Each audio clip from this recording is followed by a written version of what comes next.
하나님 말씀은 구약성경 시편 24편입니다. 우리 같이 한 목소리로 함께 읽겠습니다. 땅과 거기에 충만한 것과 세계와 그 가운데에 사는 자들은 다 여호와의 것이로다.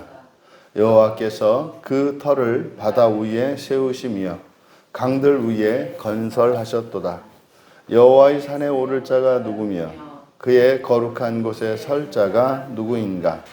곧 손이 깨끗하며 마음이 청결하며 뜻을 허탄한 데에 두지 아니하며 거짓 맹세하지 아니하는 자로다. 그는 여호와께 복을 받고 구원의 하나님께 의를 얻으리니 이는 여호와를 찾는 족속이요 야곱의 하나님의 얼굴을 구하는 자로다. 문들아 너희 머리를 들지어다. 영원한 문들아 돌릴지어다. 영광의 왕이 들어가시리로다. 영광의 왕이 누구시냐? 강하고 능한 여호와시요 전쟁에 능한 여호와시로다. 문들아 너희 머리를 들지어다. 영원한 문들아 들릴지어다. 영광의 왕이 들어가시리로다. 영광의 왕이 누구시냐? 만군의 여호와께서 곧 영광의 왕이시로다. 아멘. 부활과 하나님의 의라는 제목으로 말씀의 은혜를 나누고자 합니다. 시편 23편을 이제 부활의 시로 보고 이것이 부활의 주에 대한 찬양이구나. 이제 그렇게 놓고 보니 시편 24편에서 이야기하는 이것은 바로 사람이 어떻게 부활할 수 있는가, 그리고 누가 부활할 수 있는가에 대해서 노래하고 있습니다.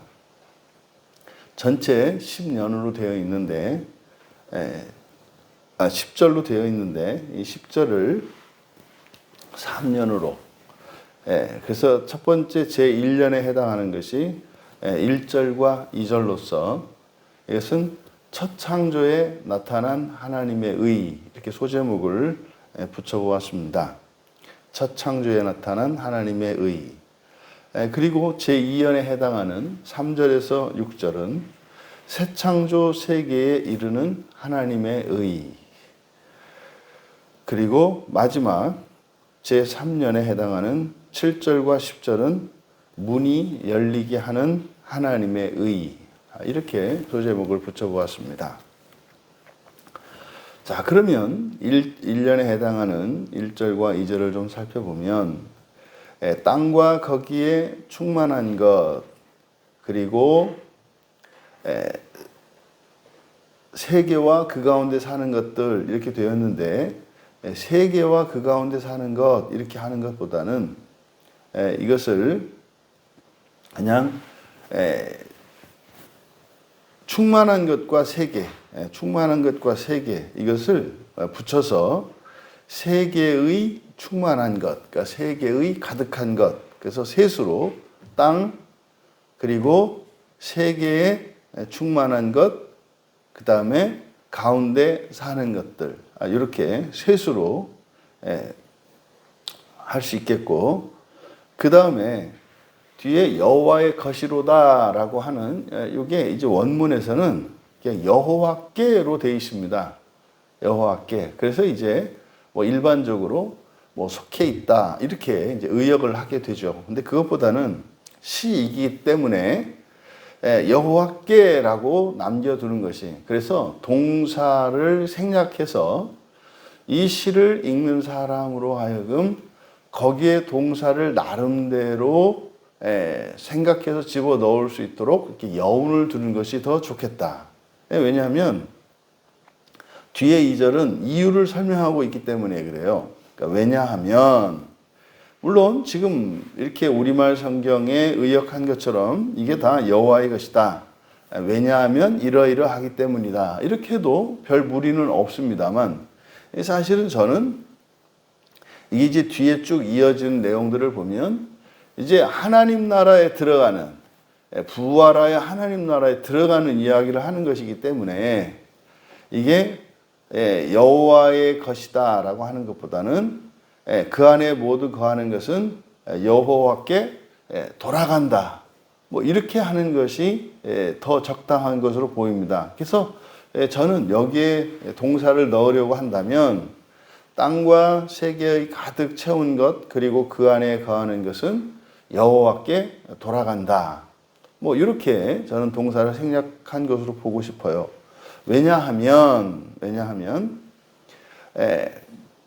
여호와께서 그가 터를 바다 위에 세우시며 이렇게 되어 있는데 터가 아니고 세계입니다. 세계를 그래서 앞에 1절에서 세계의 가득 채운 것 이렇게 했지 않습니까?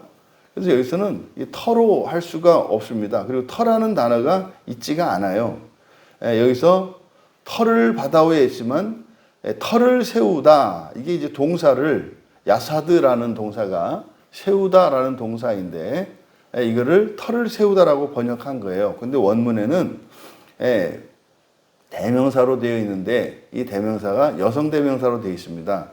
그러면 앞에 있는 문장에서 여성 대명사로 받을 수 있는 것은 3개밖에 없어요. 그래서 왜냐하면 그가 바다 위에 세계를 세우셨고 이거는 사실 땅과 육지를 나눈 것을 말하잖아요.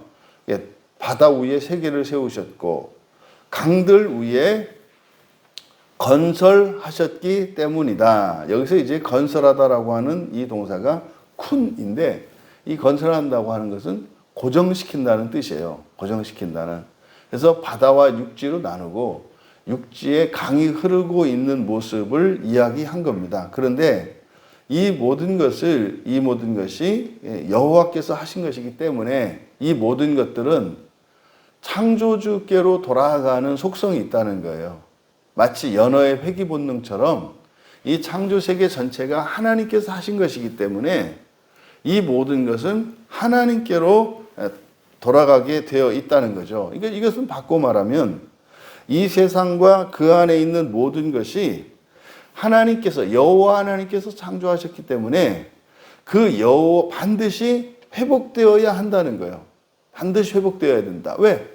여호와께서 창조한 것이니까 여호와께서 창조하신 그 영광이 나타나야 한다 이 말이죠. 그래서 이 첫 창조 세계에는 하나님의 의가 나타나는데 현실적으로 현재는 어떻습니까? 이게 하나님의 의는 고사하고 뭐 이제는 완전히 망가져서 오히려 완전히 이렇게 이 자연조차도 사람에게 해를 끼치는 이런 지경이 되었지 않습니까? 그래서 처음 하나님이 창조하셨을 때의 그 완전함이 사라졌습니다. 그래서 어떻게 해야 된다? 회복되어야 한다는 거죠. 회복되어야 한다는 거. 그렇다면 제2연에서 새 창조 세계에 이르는 하나님의 의 이렇게 이야기를 했는데 여호와의 산에 오를 자가 누구냐? 여러분 1절과 2절은 하나님이 창조한 이 세계의 모든 것들을 이야기했습니다. 그러면 3절에서부터는 누구냐는 사람이죠. 사람. 그럼 이제 사람에 관한 이야기예요.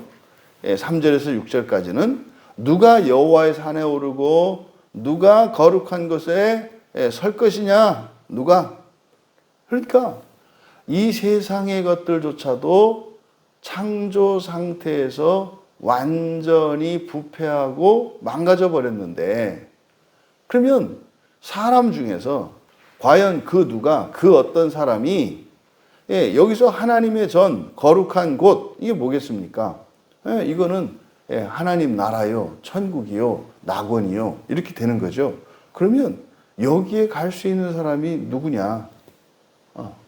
어떤 자격 조건을 가져야 되냐? 왜? 앞에서 부활에 대해서 지금 계속 이야기를 했기 때문에 그다음에 그 부활이 우리와 무슨 상관이냐 이 말이죠. 4절에서 그 자격 조건을 제시합니다. 손이 깨끗하며 마음이 청결하며 뜻을 허탄한 데 두지 아니하며 거짓 맹세하지 아니하는 자로다. 뒤에 손이 깨끗하며 마음이 청결한 자입니다. 거기서 끊으십시오. 손이 깨끗하며 마음이 청결한 자. 요거예요. 곧 이제 헛된 이 말이죠. 헛된 것을 허탄한 대에라고 되어 있는데 허탄한 것을 위하여, 헛된 것을 위하여, 생명을 들지 않고, 그러니까 들어 올리다, 나샤거든요. 생명을 들어 올리지 않고, 거짓 맹세를 하지 않는 자다. 다시 한번. 손이 깨끗하며 마음이 청결한 자. 곧 헛된 것을 위하여 자기 생명을 들어 올리지 않고 거짓 맹세를 하지 않는 자다. 그러면 지금 4절은 바로 부활할 사람들, 하나님 나라에 들어갈 사람들을 말하는데, 여기서 손이라고 하는 것은 뭐겠습니까? 사는 동안 행한 일에 대한 은유겠죠. 그리고 생명을 들어 올린다. 이건 제사를 드리는 거죠. 생명을 들어 올린다라고 하는 것은 제물을 드리는 것의 은유예요. 그러니까 헛된 것을 위해 제사 드리지 않는 것. 그리고 거짓 맹세는 뭐겠습니까? 외식적인 신앙생활을 말하는 거죠. 그러니까 이 4절에서는 어떻게 해요? 손이 깨끗하고 마음이 깨끗한 자가 들어가는데, 그럼 손이 깨끗하고 마음이 깨끗하다는 게 뭐냐? 그러니까요, 예배를 바르게 드리고요. 그리고 진실된 신앙생활을 하는 사람이라고 4절에서 이야기한 겁니다. 그러면 그런 사람은 5절에서 여호와께 복을 받을 것이고 구원의 하나님, 여기서는 부터 5절 구원의 하나님께 의를 얻으리니, 그러니까 하나님으로부터 이렇게 됩니다. 그러니까 사실 같은 말인데 하나님으로부터 의를 받을 것이다. 이게 지금 하나님의 의를 설명하는 거죠. 그러니까 여호와께 복을 받고 구원의 하나님으로부터 의를 받는다고 했을 때, 복을 받는다라고 하는 것은 보상으로서 받는 하나님의 기업, 하나님 나라를 의미하고, 하나님으로부터 의를 받는다라고 하는 것은 존재론적으로 하나님의 자녀, 즉 신적 존재가 된다는 것을 말하는 거죠. 그러면요, 지금 다윗은 시편 24편에서 이제 구약의 제사이겠고, 오늘날 우리 그리스도인들이 드리는 이 예배라고 하는 것이 예배를 무엇과 연결시키고 있어요? 부활과 연결시키고 있다고요. 하나님의 나라에 들어가고 우리가 그토록 원하는 그 첫째 부활, 다시 말해 지옥에 들어가지 않고 지옥과 상관없이 하나님의 나라에 들어갈 수 있는 한 방편으로서 예배를 이야기한다고요. 그러면요, 손으로 한 일, 다시 말해서 사람이 행한 일이 깨끗해야 된다라고 하는데, 이 깨끗하게 하는 것이 뭐라는 거예요? 예배라는 거예요. 우리가 뭐 이렇게 이 정결의 원리에 대해서 자꾸 말하게 되는데, 결국 예배를 통해서 우리가 살면서 행하는 모든 일들이 어떻게 된다? 깨끗하게 된다는 거예요. 정화가 된다는 거예요. 아하, 예배를 드림으로써 우리가 살면서 행하는 일들이 어떻게 되는구나? 깨끗하게 정화가 되는구나. 이걸 알 수 있는 거죠. 또 마음이 청결하다 이렇게 돼 있어요. 손이 깨끗하고 마음이 청결한 것. 마음이 청결한다고 하는 것은 흠이 없는 겁니다. 깨끗한 마음을 가지는 겁니다. 이게 바로 어떻게 봅니까? 참된 진실된 신앙생활함으로써 그것이 우리의 마음을 깨끗하게 한다는 거죠. 이게 마음 기경이죠. 그러니까 지금 다윗을 통해서 우리에게 주시는 이 말씀은 우리가 그토록 원하는 지옥과 상관이 없는 첫째 부활에 들어갈 수 있는 방편으로서 마련된 것이 예배라는 사실을 가르쳐 줍니다. 실제로 그러면 예배가 회복되면 어떻게 될까요? 삶이 점점점 회복되죠. 삶의 모든 영역들이, 우리가 하는 일들이 점점점 깨끗하게 되고, 우리의 마음도, 마음의 더러운 것들도 깨끗하게 되겠죠.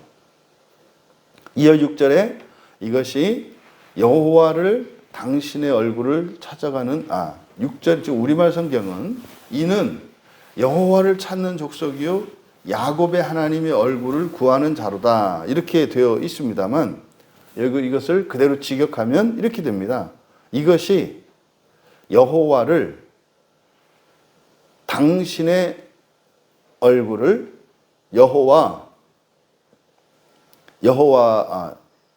여호와의 얼굴을 찾아가는 세대다 이렇게 됩니다. 그대로 직역하면 이것이 여호와 당신의 얼굴을 찾아가는 세대다. 야곱아 셀라 이렇게 되어 있습니다.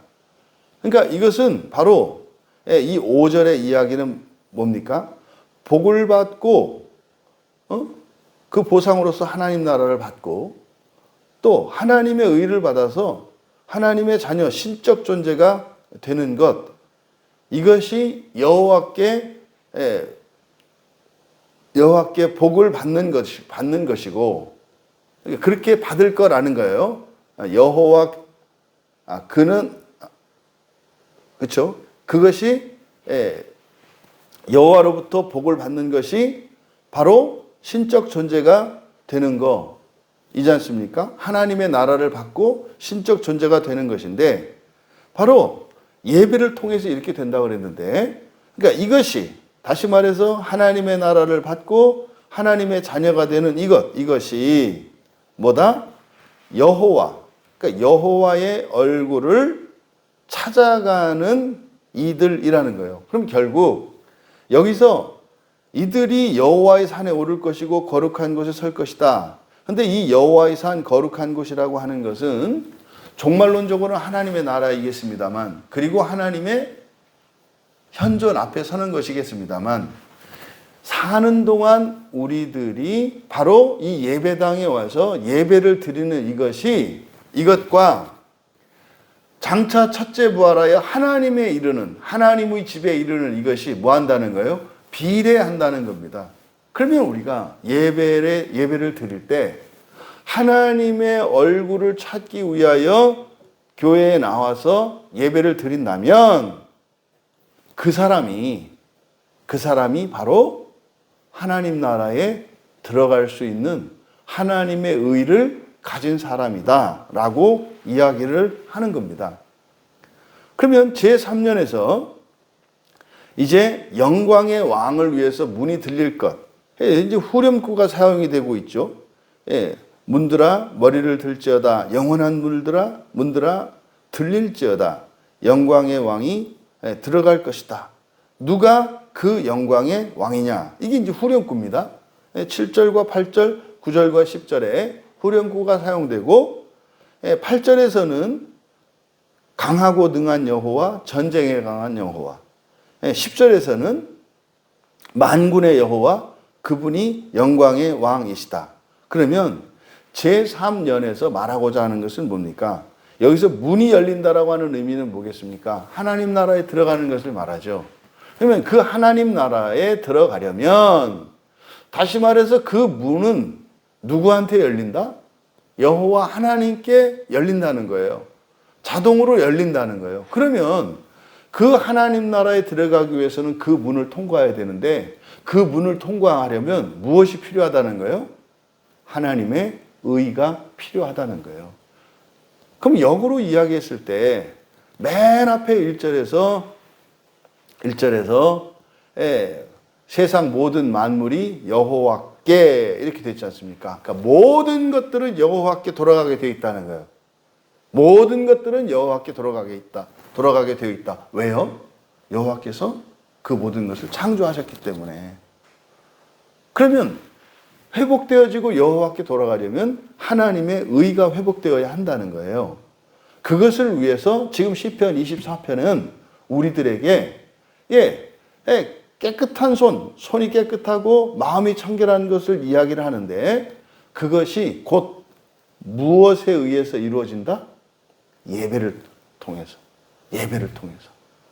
우리가 예배를 하나님께 성부, 성자, 성령 삼위일체 하나님으로 이야기하는 참 하나님이신 예수 그리스도께 우리가 진실되게 예배한다면, 그리고 진실된 신앙을 가지고 살아간다면 그것이 우리에게 하나님께로부터 오는 의, 다시 말해 하나님의 의를 얻게 될 것이고, 우리가 마침내 죽어서 하나님 나라에 나아갈 때 그 문이 열리게 된다라고 이야기를 하는 거죠. 여러분, 부활을 위해서는 하나님의 의가 절대적으로 필요합니다. 이거는 조건적입니다. 하나님의 의가 없고서는 절대로 하나님의 나라에 들어갈 수가 없습니다. 근데 이 세상 모든 것이 하나님이 창조한 상태에서조차 이거는 부패했습니다. 어떻게 우리가 이 하나님의 의를 얻겠습니까? 예배라는 거예요. 하나님께서는 이 예배를 통해서 하나님의 의를 우리에게 공급해 주신다는 거예요. 그러니까 여러분, 예배 드리는 시간이 우리가 단순히 산술적으로 종말의 관점에서 보았을 때 우리에게 유익이 지옥의 시간을 대신한다 그랬잖아요. 근데 지금 시편 24편에는 뭐 하는 거예요? 하나님의 의를 얻을 수 있는 시간이고, 이 시간을 통해서 우리의 삶의 모든 것들을 깨끗하게 할 수 있고, 심지어 우리의 마음을 청결하게 할 수 있는 것이 예배다라고 이야기하는 것입니다. 부활을 위해 필요한 하나님의 의를 얻는 우리의 예배 시간이 될 수 있기를 주님의 이름으로 축원합니다. 존귀하신 하나님, 부활의 영광이 반드시 저희 모두에게 주어질 것을 믿습니다. 하나님께서 교회를 세워주셨고 예배하게 하신 것은 그 부활에 이르기 위하여 주께서 내어주신 지름길을 향하여 나아갈 수 있도록 하신 것임을 믿습니다. 저희가 교회에 모여 하나님을 예배할 때에 참 하나님만을 예배하게 하시고, 저희들의 진심을 하나님께 드리며, 또한 저희들의 일상 속에서 예수 그리스도를 믿는 순전한 신앙으로 살아갈 때 저희들에게 하나님의 의가 공급되어지며, 마침내 그리스도 예수께서 영광의 문이 들리고 그 나라에 입성할 수 있도록 우리를 부활시켜 주실 것을 믿습니다. 한날 한날 드려지는 이 예배에 날마다 하나님의 의를 얻는 복된 예배가 되게 하시고, 참된 신앙으로 승리하는 저희 모두가 되게 하옵소서. 감사하며 예수님의 이름으로 기도하옵나이다.